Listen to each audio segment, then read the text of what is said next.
broadcast network, AFTERBUZZ TV. Over 20 million weekly downloads in over 150 countries, and your #1 source for after-show entertainment.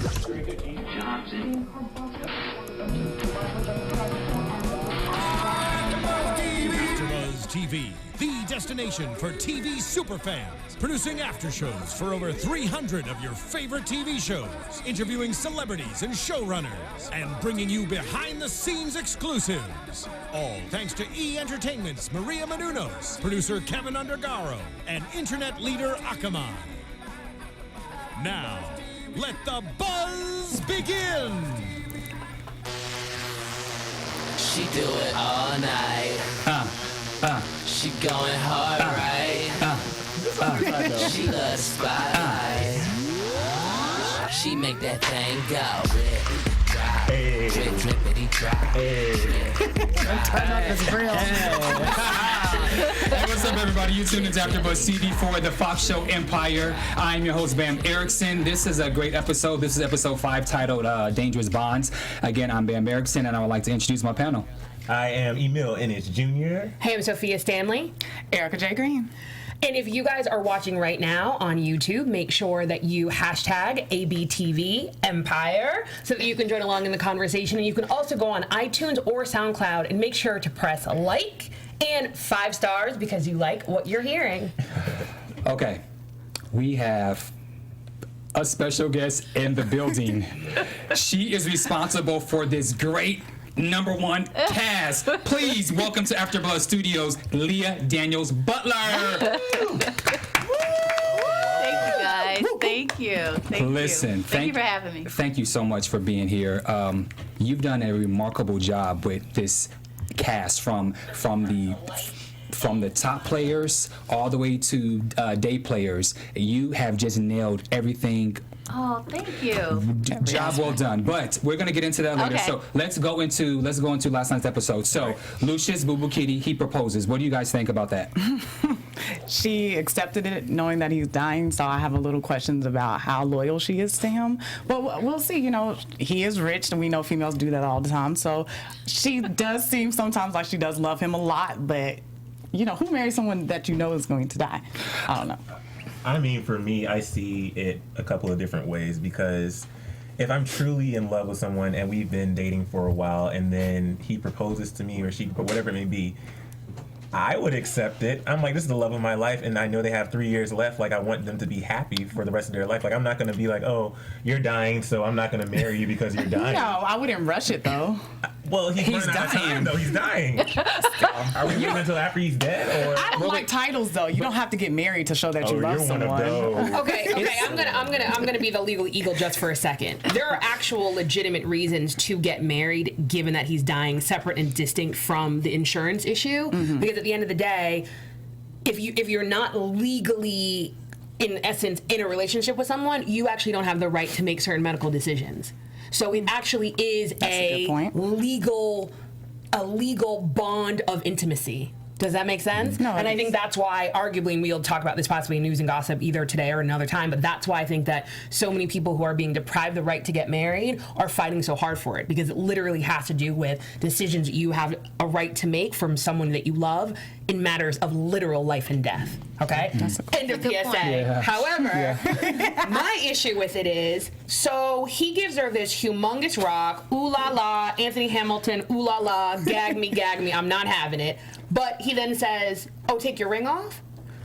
So you propose, Exactly. and within 30 seconds of the proposal, I don't even have time to take out my phone, take a snap of my ring, and send it to all my girlfriends, that you're like, oh, well, because of everything that's been going on, I need you to keep it a secret.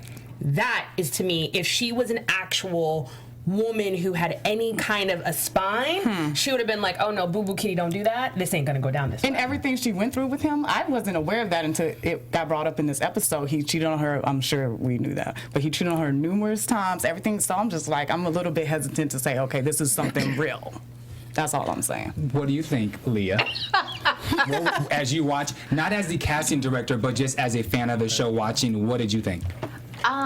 You mean for when he asked her to take the ring off, and yeah. I didn't read too much into it. I just think that he wants to take his time in telling her family. I mean, yes, it's Lucious, and he always has an agenda. So, but I didn't really read that much into that part of it. I was just like, you know what? We don't want everybody to know. We want to announce it. So that's how I Even with all the stuff going on with Cookie, you didn't think like, oh, he doesn't want Cookie to be so upset when she sees the big ring. So let's ease more into Cookie into it.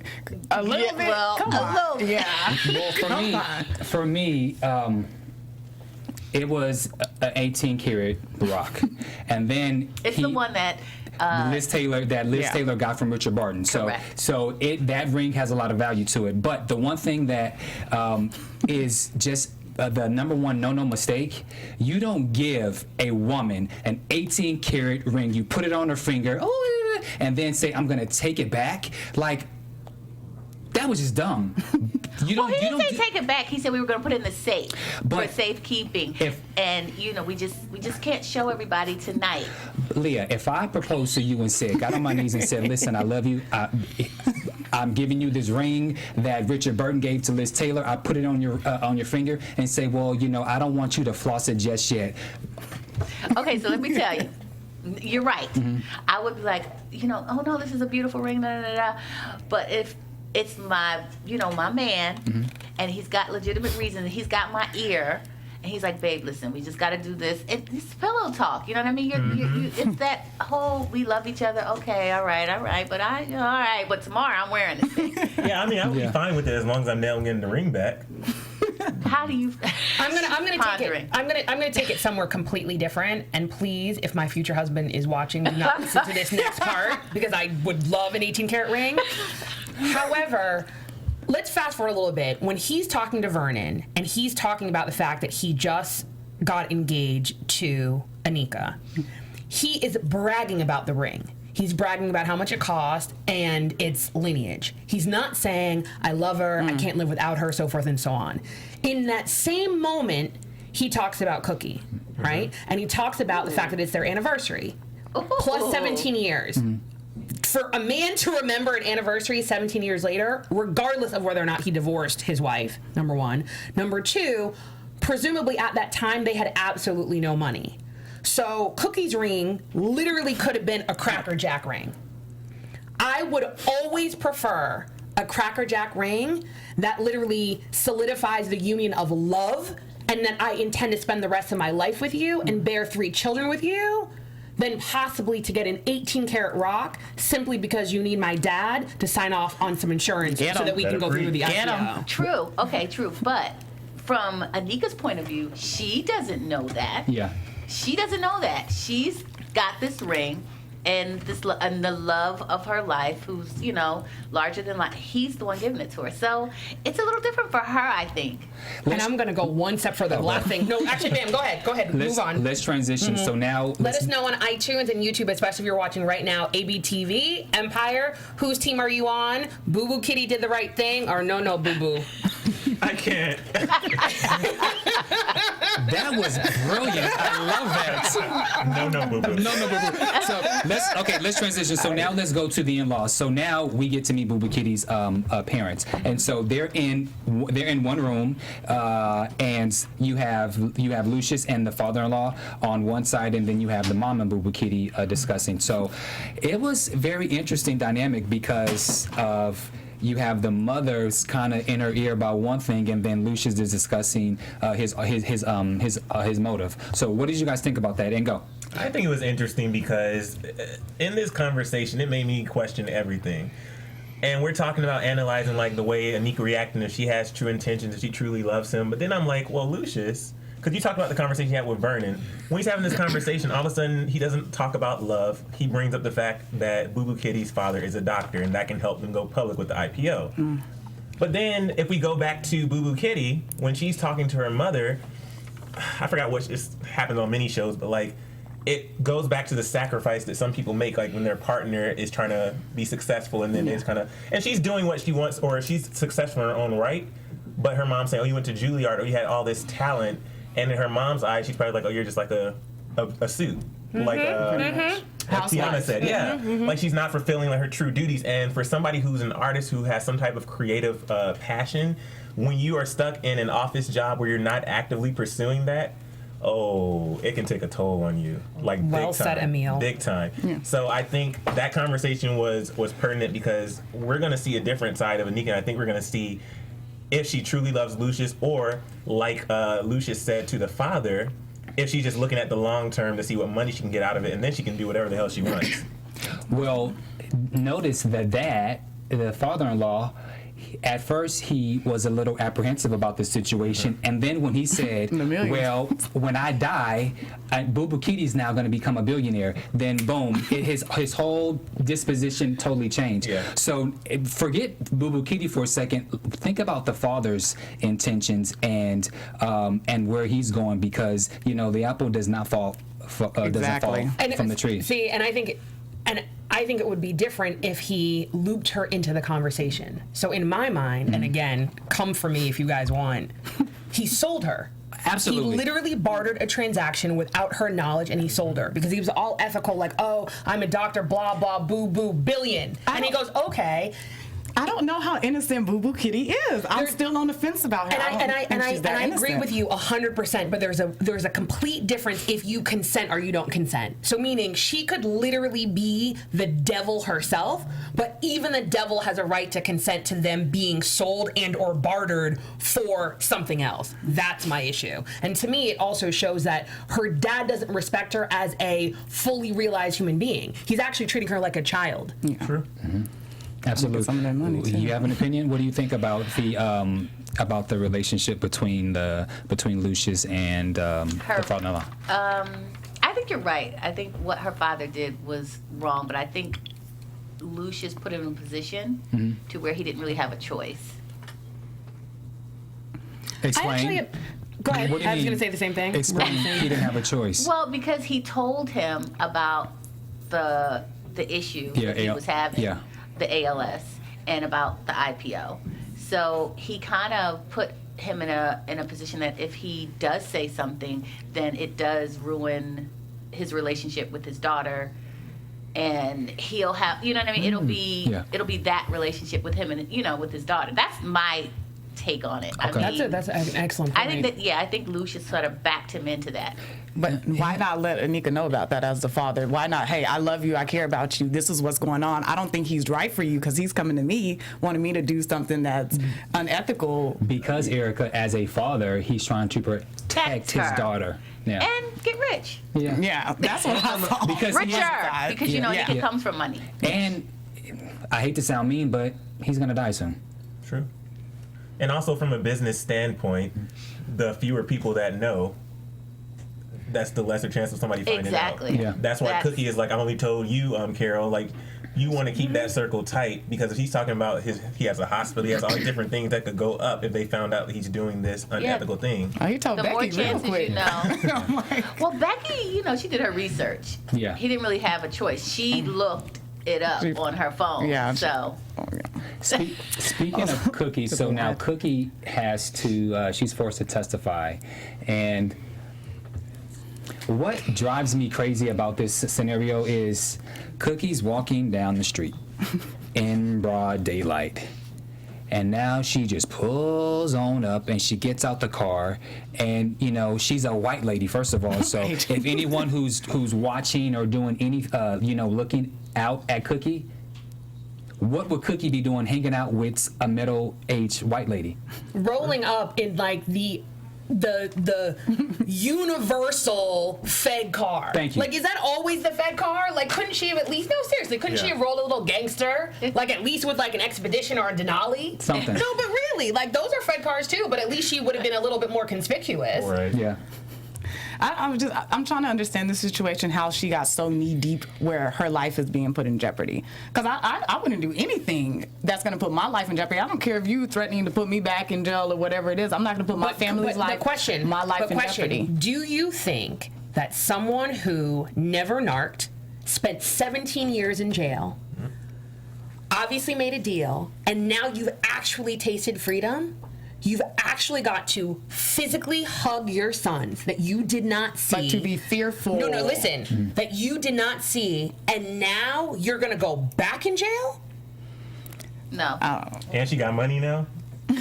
No. Because I hear you, and I really had to think to myself, and I was like, there's absolutely no way, once you have actually literally tasted freedom, that you can go back knowing what you know. And the difference is the life you left is 9-day difference in the life that you now are starting to experience. Yeah. Mm-hmm. No, I see it. And then also, when she testified that it was Frank Gatlin's who shot the undercover Fed, and so Cookie didn't know that the guy that was shot was was undercover. Were you surprised with that little twist or what? I was completely blown away. Yeah, I was. I totally didn't see it coming. Okay, so we all agree. But hold on, let's, before we go forward, because I would love to hear what you guys think about this. When she was actually kind of having a flashback and she was in the moment and she touched her face and she could almost feel the blood on there and she said his name, was she saying that in her own head and happened to say it out loud, or was she saying it out loud? Do you feel? I don't think so, because in the scene he asked, "Did you witness him being shot?" And we were watching last night the screening. We were like, no, but when I watched it back today, she nods and says yes. Like, she does a nod. But did you think for a split second, though, when he said, but did you see the person? Because there's a difference between seeing someone get shot and actually seeing the shooter. I still, and I'm going to watch it again, and I've watched it twice now, I still feel, and maybe it's because I'm Team Cookie and I can't believe that she didn't say, I do not recall. I feel like when she touched her face and she said his name, she was in the moment, and for that tiny millisecond forgot she was in court and she was testifying. I don't think so. I don't think so. That's but huge slip up. Something else that was interesting is when he asked her a question, he then turned to the jury and said, that means yes. Aren't you supposed to physically, yes, no, I don't recall? You can't answer. Go ahead, lawyer. Short version of grand jury is different. That's all you need to know. Okay. That's all you need to know. Okay. I thought so too, but.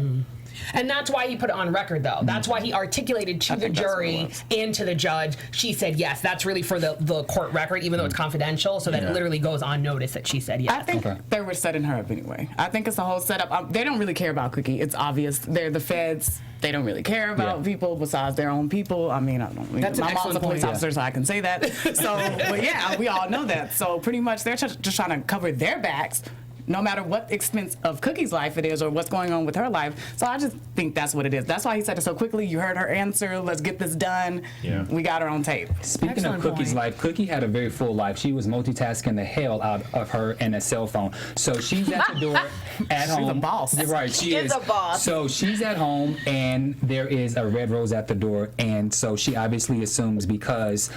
Hold on, I'm sorry. Wait.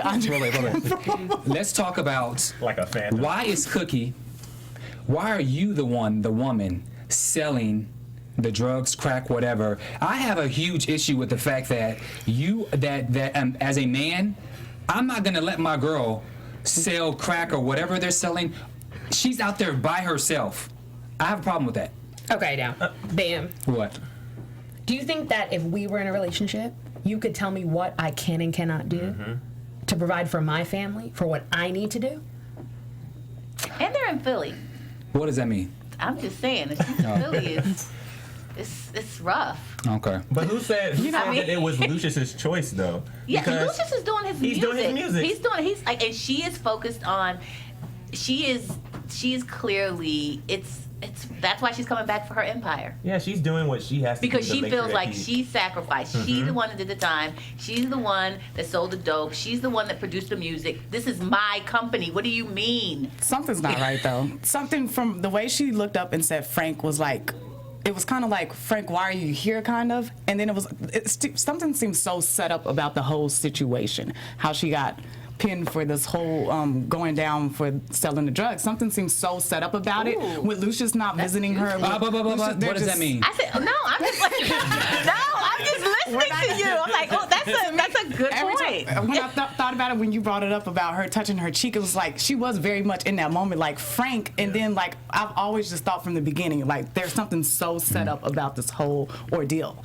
Okay, so let's continue with Cookie. So now there's the red rose, and as a boss, as a G, so she goes to her stash. She gets her mahogany hat. She gets the gun, and she gets the money, and she gets the hell out of there. And then Andre, I mean, come on, it was very mahogany. So and so she gets ready to leave, and then Andre shows up at the door. What are you doing? Yeah. Which I thought was interesting. So now Cookie, she's multitasking between Jamal and the studio. But let's before we go on, because I think that it kind of goes on to exactly what Leah said about the fact that, in essence, Cookie has always been a boss and has always been about her business. And notice that in the conversation with Andre, she's so quickly and is so astute to pick up when he said bored. And she inquired, and then instead of simply rolling over and allowing Tiana to do the video, or not allowing her to do the video, she literally took one of her chess pieces and she moved it forward by demanding that she have a seat on the board. Yeah, it was a power play, even in the midst of multitasking. Agree. I thought that was a great thing. She has, within 5 episodes, she has literally eased her way. Right. She's almost literally standing side by side with Lucious. Yep. Well said. Yep. Just the way she even helped Jamal fix his song over the phone. I was like, we're gonna get into that, but we've already talked about the whole thing. So with the Tiana situation, let's now go into Tiana and Jamal. Tiana and Hakeem. Yeah, sorry. Like, what? Well, I'm going to let anyone else jump in, but I think that the theme of being a boss, and specifically as it relates to the lionesses, would that be the plural? Yeah. Yes. The female lions, the lionesses, I think that they are 100% about their business, and I'm loving it. I love it too. Tiana, even at a younger age, she's seeing how that's why she went to Cookie as a manager. Not only is Cookie her manager, she's like a mentor to her, if we're seeing that. And now Tiana is like, okay, well, you can do you, I'm going to do me, but let's make this money in between Hakeem. I don't care about that. Were you guys surprised that she has a girlfriend? Not really. I don't think it matters if it's a guy or a girl. Like, if she has a side piece. After we saw the way their relationship is, and we saw that she's not really focused on that, she's about that business, then it was surprising, but it didn't bother me. What I like is how she steps up in every situation, though, especially when they're on the red carpet and she was getting interviewed. Like, Lucious Lyon's son. And she's like, no, his name is actually Hakeem. And then, I feel like she's so much more mature than he is. So, in a way, she is like a bigger sister, even though he has his mother. So, he has a mother, then he has a bigger sister. He just needs somebody on his level right now. Well, first thing, I didn't like the fact that she has a girlfriend. I didn't like it. I don't like it. Second of all, what's really why don't you like it? I'm just curious. Your girl got a girlfriend? You don't like that? Right? It was too random. There's so much going on with the show. I felt like there could have been something else besides her having a girlfriend that could be a part of her storyline to interrupt or to cause to bring her and Hakeem closer or distant. I'll tell you. No, you go. No, you go, and then I'll. Okay. See, for me, I liked it on a multitude of levels, and the first of which is I feel like there's something about this show that is so now. It's so 2015. Definitely. And specifically as it relates to all types of isms. So whether or not you want to talk about sexism, sexual identity issues, gender issues, to me what it was saying is we're both superstars, and on every single aspect of our life, we are equals. Therefore, why was Camila introduced? Naomi Campbell. He has either a side chick or Tiana's the side chick. We don't know which in theory. To me, bringing that she had a girlfriend and or boyfriend, I think that's why it's important that she brought it up during the conversation. What would you have been less mad if I had a boyfriend on the side? Mm-hmm. It's really saying we're the same. Right? So again, it has to do with double standards. So again, when she says, yo, you got a side piece, let's move on, his response was what? And we've talked about it before. It was childish. Yeah. Arguably, and I'm going to talk out of both sides of my mouth, I could use a gender-specific adjective to do with how he reacted, right? And I think that's what they're playing with, right? They're playing with our preconceived notions of gender and identity and sexual power because arguably, Hakeem ain't the boyfriend. Hakeem's the side chick. In terms of the audience, though, and this is why I liked it. There's been so much unnecessary conversation about Jamal's relationship and putting that on TV. Yeah. And we always hear people complaining, especially in certain communities, saying, "Oh, homophobia. We're not homophobic. We don't care about that." But when you see two women on TV, are they saying anything? It's praise. Exactly. Sexy. So we can't just have people going out against gays in the male gaze and not go against females who are gay, or it's so many things that opens up the conversation too. So now I want to go back and look at these blogs and these comments. You're absolutely right, and you're so right on with that, because there's a stereotype, like nobody wants to see two guys kissing on TV, or and they act like they don't mind, but they do. Yeah. And then when it's two girls, it's very sexy. So like, it does open up that conversation. Why is it okay for it to be this way? And so that's a very good point that you make. I'm gonna have a grown folk moment. Okay. Part of the reason is because when two men are in a relationship, it's literally just two men. Arguably, when there are two women, part of the fantasy is that there's going to be a man involved, or that a man is needed. That is the condescension, right? Because theoretically, people do have a difference when literally, if let's say we were in a relationship, where do they always go? Oh, cool, can I join in? True. So if I'm at a bar and I'm like, oh, she's my girlfriend, they're like, okay, cool. The reason they're saying cool is because they think that they somehow can be involved. That's the difference. But that's why it worked when Lucious and Cookie played the situation, because then they said Hakeem can jump in there and say, your girl got a girlfriend, so you have two. Trigonometry. That line was great. Done with that one. That line was great. I want to say really quick, I thought it's interesting because how Tiana was willing to defend Hakeem when they were on the red carpet, but yet when he found out about the video on Perez Hilton, why couldn't why couldn't he be as supportive? Yeah, why couldn't? Because she obviously. Because he's a child. But you know what? I won't say it's only because he's a child, but You think he caught feelings? He did. He definitely You can see it in the car. He's caught feelings. In the car when he's loving her. It's just like, babe, spend a night. Yeah. Like, what's that? Like, he's just like, he's in his, he's feeling it. And she's just like, okay, she shut it down. And then also, You all right. And speaking about double standards, we as men, our perception is different. Like, it's okay for us to cheat, but it's not okay for you guys to cheat. And the reason that we feel that way is because if I am married to Sophia, what? No, when you say we, I just have to make sure I hear what you're saying first before you group me into it. Men in general. Okay, most men in general. Okay. If I could be married to Sophia, Leah, you could be my baby mama, and then you could just be someone who I'm bagging. But the reality, let me finish. But let me finish. But the reality is, I can absolutely 110% love you. I never believed that. Hold on. I can absolutely be in love with you, and you are my number one. But for you, it's just sex. It doesn't matter. So for men, it's different. I believe that about guys. Yeah. Okay, now I guess this is this. I do. This So is I the don't- secondary I don't question, though. think Is there a Hakeem is difference between childish. love and respect? And on a level of commitment in terms of being in a monogamous relationship, does respect need to be tied into that? I'm sorry. Go back. What was the question? So you're saying that you agree with Bamm, right? I believe that for a guy, he could be in love with somebody else and he could totally have. I believe that. I do. Whether it's disrespectful is another question, but I believe that it can be done. Yes. Have a full-blown sexual relationship. I'm not talking about having sex one time. I'm talking about having another side piece. Well, no, because I think that not a side piece. Yeah. But if you're if they're having sex outside of their relationship, and this isn't it's not like I'm experienced at this, so I don't want it to come off like that. But I do think that for guys, it's just sex. That's it. I do think that. Punch a guy in his face. Don't punch me because I don't get it. You don't believe? Okay. No, I believe it. I just don't understand it. You don't understand. Because I'm just saying, if you're in a relationship, a relationship is about sacrifice. A relationship is you. Yes. So once you get into that relationship, I believe that too. I'm married 20 years.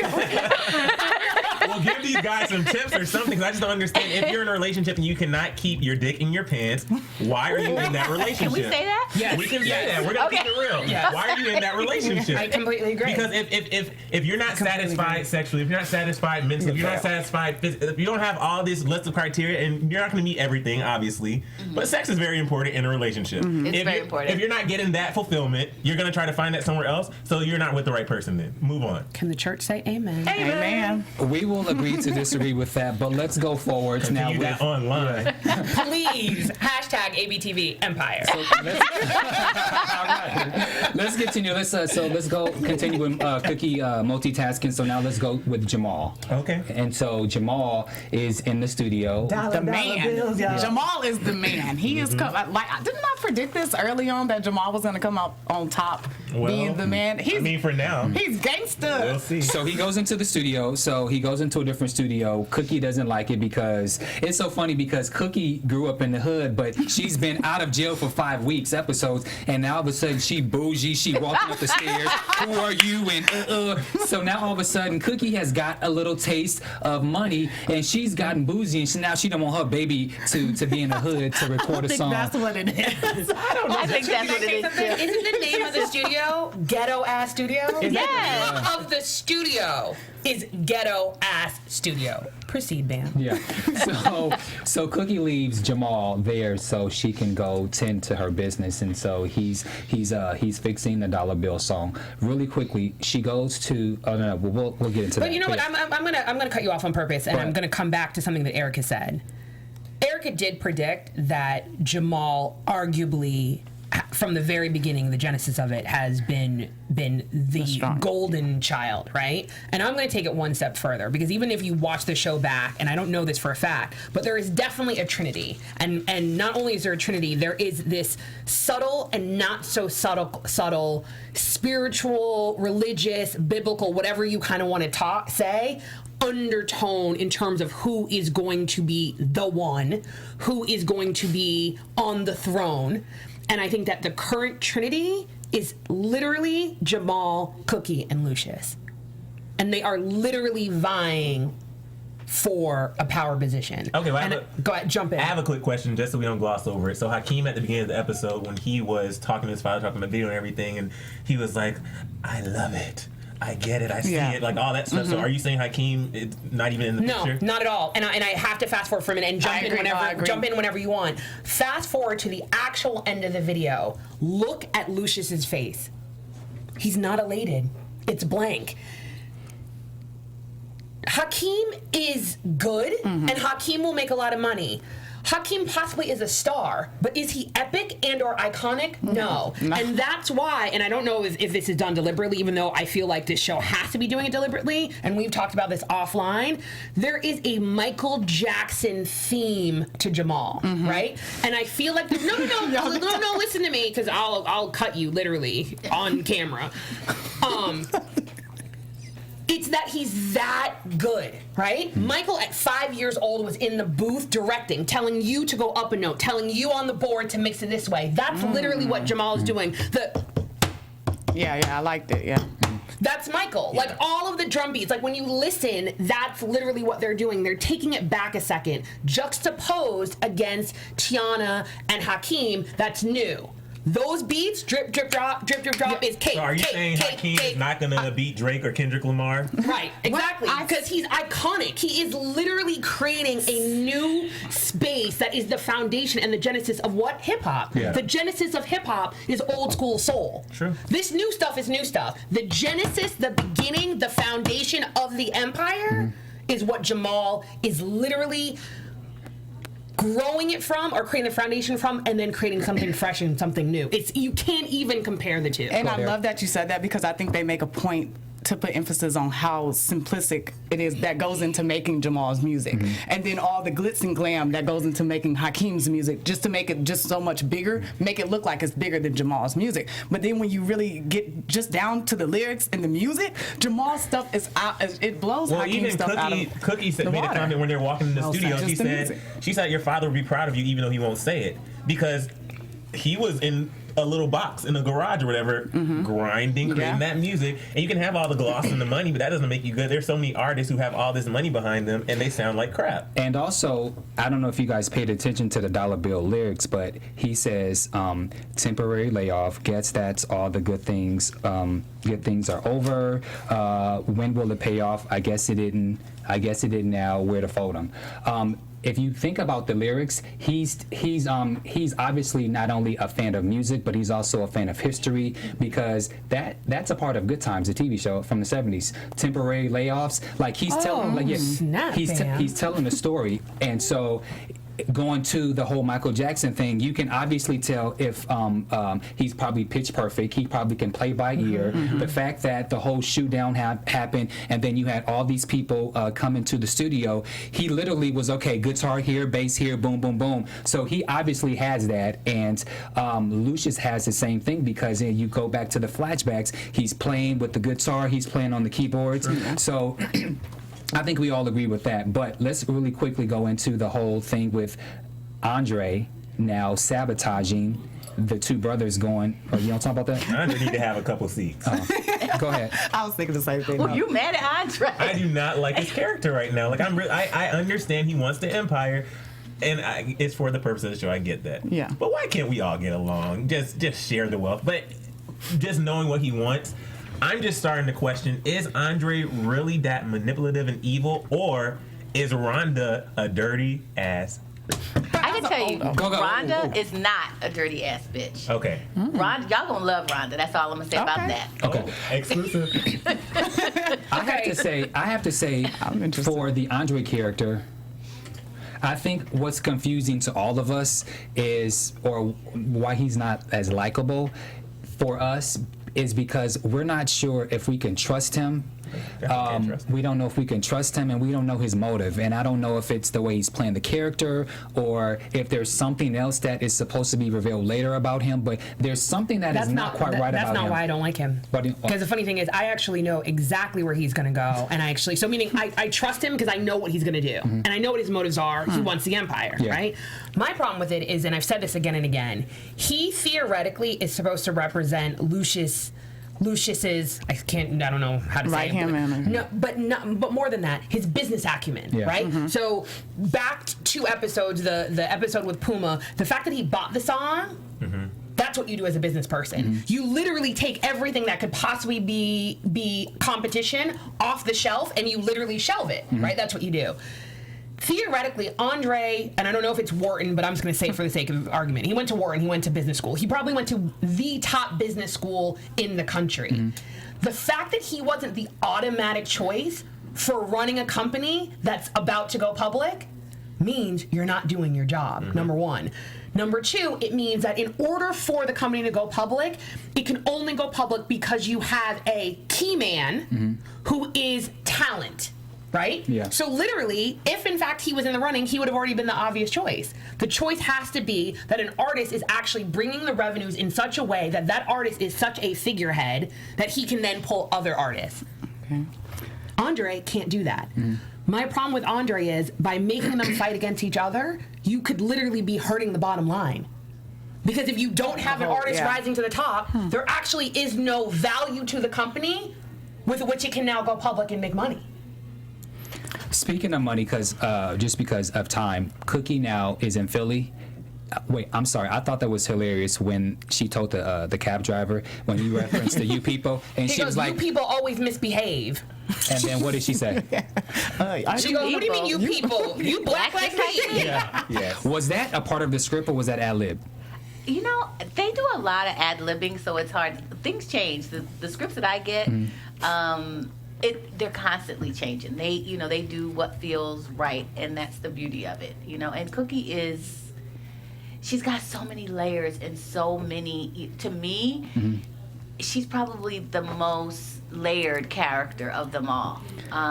Go. No, I just love that. I love how in this show that they're changing the dynamic from the first episode. Like, who we thought was supposed to be like shooing to take the lead, which was Andre, is now looking like the one that's not at all fit. He's put in 2 brothers, his own little brothers, which I think is disgusting. He's the older brother, and getting them almost hurt against each other. And Jamal, who was looking like he was the underdog, is now the strongest. Same thing with Cookie. In the beginning, we were like, okay, Cookie's trying to be in this business. She's looking a little lost.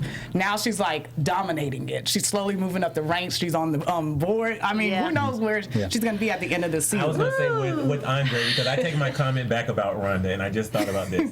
Because in the episode, at least Rhonda was concerned about Jamal's safety. She's like, are you sure he's not going to be hurt? And he's like, it's fine. They're thieves, petty thieves, not killers. Yeah. You don't even know them. Like, you don't know them. And then when when Hakeem called in the middle of the night, he answered, and he's like, "Oh, is Jamal hurt?" Don't act like you're concerned now. That's why I don't like him. I'm done with Andre. Yeah. That's Well, why I think don't like he him. was concerned. No. I think he was concerned. If he was concerned, he should not have put him in that No, you're situation. right. He could have figured out another way to sabotage him. He could have cut the power off or something. Like, there's other ways that he could have done it without But going he there. does. Yeah. The bottom line is that those brothers are all each other had. They Right. had growing up. So even though, like, I don't think that it would be the bond would be broken if Cookie hadn't come home. Right. I think that Cookie is the reason. Cookie coming home is the reason that they're vying for each other. And so you don't think the fact that their dad literally sat them down together and basically said, "I'm only leaving the company to one of you. Fight amongst yourselves." Well, yes. Sorry, but I'm Team Cookie all day, every day. I can't. Okay. Okay, so quickly. Oh, so close. Okay, so quickly. Cookie goes to Philly. She pays Jamal, which is played by D-Ray Davis, $5,000 to take out the guy who is infamously known for doing the roles. And so now it's like 1 o'clock at night, and Lucious comes over to talk to Cookie about the anniversary, and we find out that Lucious actually put the rose there, and Jamal actually killed. What's his name? What do you guys think about That that? whole scene bothered me because don't play with my feelings. Do not play with my feelings. So you still are in love with me, but then you propose to Boo Boo Kitty the night. Like, don't play with my. And the fact that he came over there, we learned so much about him in this small little scene because the fact that he looked at that picture and was like, "Oh, look at little Andre." She's like, "That's actually Jamal." Like, But she listen, if you're following the story, you guys are clearly following the story because y'all know character names that I forgot about. But he's constantly gazing at her. Yeah. He constantly is touching her hair. She's always like, that's, you know what I mean? So I think he sending the rose, all those things, he's just to show he still cares. Yeah, he still cares. And Cookie still cares too, because you can tell when they were talking about the anniversary, there was this look that she kind of gave where she was like, okay. It was kind of one of those things. Okay, so let's go into the actual show. All right, so what was the casting process like for all of these great characters, such as the cast? Well, Okay. right, everybody. Well, with Cookie and Lucious, that was always sort of, you had to have two powerful actors that could pull it off, and everybody knows the chemistry that those two have is Amazing, electric. Okay, so from Back to Hustle and Flow, like, it's electric. So that wasn't necessarily I think the issue, because once you have those two, it was just building the family around them. I try to be conscious when I'm casting. If I have the parents and I see the parents, I try to bring in people that physically look like they could be. Because I've seen a lot of kids, Yeah. I mean, when we're auditioning, you see hundreds of actors. And so, and I hate, part of my job is judging, although I don't like to say that I judge people, but it is, you do have to judge. So whether or not they're good, you still have to look and say, do they look like they could be Terrence and Taraji's son?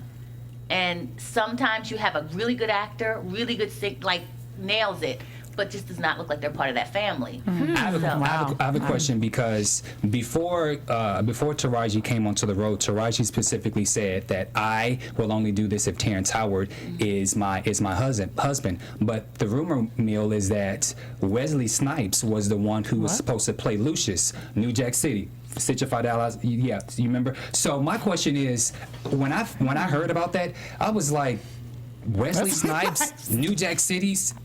I mean, I can totally see that, but I do think that Taraji and Terrence visually look better. So my question is, was Wesley actually hired in? No, he was never hired. Okay. I think we were in talks, but it never happened. But it was in talks, very early on. Okay. As a casting director for this show, since it's so musically driven, was it harder for you to find, I guess because you can have singers who may be able to act a little bit, or actors who can sing a little bit. Was it hard for you to find people who can really sing and act and sell it? Yeah, because, yes, because casting for Jamal and Hakeem, we had to have kids that could sing and rap, or rap, sing and or rap, and obviously act. But in the same time, they also could not be under recording contract. So it was challenging. We did a nationwide search: Chicago, New York, Philadelphia, Atlanta, New Orleans, Detroit, like all over. Just huge search. And Hakeem, this was Hakeem Brashear Gray, his first audition. He had never done anything, first audition. And he was just happy to be there. Like, you could tell in his screen test, it was just like he couldn't believe it. Like, I'm in Hollywood and I'm, and I'm screen testing and booked. So it's crazy, but it's a golden ticket. Yeah. Is there ever any conflict being that you and your brother, having to work together so much? Is there any conflict, or how does that work with you being the casting director, he being the writer, the director? Do you guys ever cross paths? Yeah, I mean, there are times when I don't necessarily see something that he may see when it comes to casting choices. I bring in the best choices that I can bring to him. I know his taste, so I know what he likes, which I think is why he's so comfortable having me on all of his projects, because I know, and I know how to talk to him. He could give me a look, and I'll know what to do, But in respect to the choices, there are times when I just don't agree with some of the choices that he makes, and I'm like, I'm not the director. This is his vision. I know at the end of the day, he knows what he's doing, so I'm going to trust that. And most times he's right. Okay. In fact, all times he's right. I was just gonna say, I noticed that you also bring in a lot of actors that you worked with previously. I've noticed in a lot of the other projects that you've casted. That's something that really helps you when you're when you see a character, you automatically have someone in mind. Is that something you work with that? Well, it depends on the project. I think the bigger the project, generally certain actors come attached to a project. So it's not necessarily casting. It's just, okay, this person is already attached to this project and it's casting around them. With regards to me casting some of the same actors, he likes to work with certain actors because it's family. And it's no different than your Judd Apatow, who they have their core group of actors. What's the other? Adam Sandler. They have their core group of actors that they work with, and it's this sort of the same thing. There are people that he just are family, and you're gonna guarantee to see Neela Gordon in everything that he does, because that is his family, whether small or large.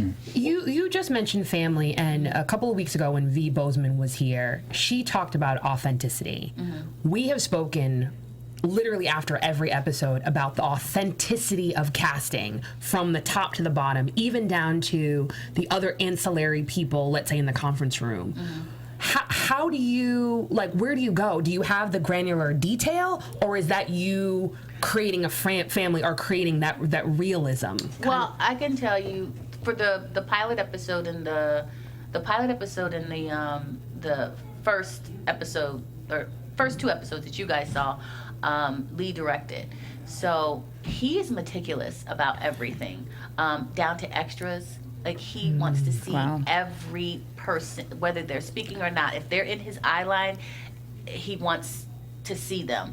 So he's meticulous about that. In terms of the boardroom, it was, you wanted to make it young people, because a lot of young kids are sort of running this this industry right now. I shouldn't say kids, but they're young adults. So you have to make it, like you said, now. So he's really meticulous about that. I don't do location casting. That is Claire Simon. So she does anything that you see that's like a co-star, really, really small part, she does. If they're major guest stars, they generally come from Los Angeles. So we share in casting that way. So how does it make you feel as a casting director? Because I know, like you said, you do have to judge people, and it's hard for you when there's so many people vying for one role. But how does it feel to have these new faces, like you talked about Brashear Gray, to come on a show like this and then just blow up? For me as a casting director, that's what we want to do. We want to discover new talent. We want to pop them. We want to be the one to say, I did that. And watch his career, grow. So same with Tiana. She, She had never done anything either. This is her first, her first real audition. So crazy. Wow, And, that is like. that so was, so it was like there's a lot of first timers. The same with Gabby Sidibe. Before she became on the show, and she was in Precious. Yeah, The first you thing cast she had her, ever What done. about Portia? Is this one of her films? Yes. Portia's great. I love Portia. Yes. Portia, too. Lord. But I can't take credit for Portia, although because she's a Chicago local hire, but Wow. we knew right away. Like he was like, it's Portia. Like it is. He was like, you don't understand. I found her because it was. I can't say, but Okay, so there's some other things coming out that you'll see. so you guys are still taping, correct? This actually tomorrow is the last day of taping Oh, wow. for the season. Okay. Question. There's rumors your brother posted a picture of him with Denzel Washington alluding to the fact that Denzel wasn't going to come on. Can you answer and let us know if Denzel is coming on season 1? Just blink twice. We won't say anything. Wait, can y'all see me? I don't know. I don't know. Okay, well, we're going to go quickly into predictions and we're going to wrap up. So, what are Okay. predictions? Go ahead. Y'all can start first. Emile? I'll start so- real quick because it's something that Leah said, so I'm going back to this. I thought I was actually wrong about there being a split between Jamal and Cookie, and I was actually going to eat crow tonight, but I actually am going to revisit that prediction. There is going to be a break in Cookie and Jamal. When you say a break, Meaning that their alliance is there's going to be a crack in their relationship. okay. That seems strong. Emile, do you have one? Yes, I think that we're talking about Jamal, taking over and all this stuff. There's going to be a strong divide there because just from we saw in the preview, Sway asked him about his girl, and there's some hesitancy there. So don't forget, Dora's still in the picture. So I'm watching. Erica? I think there's something still there with Lucious and him setting her up. I think that we're going to find out that Lucious had a part in Cookie going to jail. I don't know. For some reason, it's biting at me. I see you shaking your head, Ben, but it's biting at No, me. I'm agreeing. So I'm thinking, okay. We're all agreeing. No, that's Yeah, an I definitely excellent think that prediction. that's going to come to the And front. I predict that it only gets better. They're already been renewed for season 2. I predict that the ratings will continue to go and It go went up up and go. again. Last night, Up again. it's crazy. Yeah. It's crazy. I think I read an article. It's like the first time in 18 years that it's ever had a Gone up. sequential Yes. rise with It is. each individual. Every single week. Yeah. crazy. Leah, Yeah. it has been a pleasure. Thank you guys for having Thank you me. for coming This is on. so much fun. You are welcome anytime. Okay, you're absolutely season, welcome anytime. anytime. And Y'all gonna be in for a ride of your life this season. It is so much fun. prediction: is there anything that you can tell us that you? Can't tell me. It's just is they want to know, but I I can tell you that tell us you anything? guys will not be disappointed on some of your predictions. okay. And you will Absolutely. definitely come back. Yeah, absolutely. Thank you Whenever so you want me much. back, I'll come back. Absolutely. Yeah. Okay, so let's tell everyone where you could be found on social media. You can find me at Erica J. Green on Facebook, Twitter, all that good stuff. All social media at Sofia Stanley. At Emile Ennis Jr. and on YouTube, Chasing LA. Just put my new hosting reel. And you can find me on all social media at Bamm Ericsen. Where can we find you at? At L Daniels-Butler on Twitter, and just Leah Butler on Instagram. Because if you try to find my name, you'll have a very hard time. And also, you casted in the Richard Pryor movie with Mike Epps and Kate Hudson. coming So up. when does that come out? Well, we haven't started production yet. Okay. We're still in pre-production, so it's hopefully we'll start shooting. I would say maybe middle of the year. Okay. Cool. Thank you guys so much for tuning in to AfterBuzz TV for Empire Fox. I am Bamm Ericsen. We will see you guys next week. Thank you guys. From executive producers Maria Menounos, Kevin Undergaro, Phil Svitek, and the entire AfterBuzz TV staff, we would like to thank you for listening to the AfterBuzz TV network. To watch or listen to other after shows and post comments or questions, be sure to visit AfterBuzzTV.com. I'm Sir Richard Wentworth, and this has been a presentation of AfterBuzz TV. Buzz you later. Drip drop. Views expressed herein are those of the hosts only and do not necessarily reflect the views of AfterBuzz TV or its owners or principals.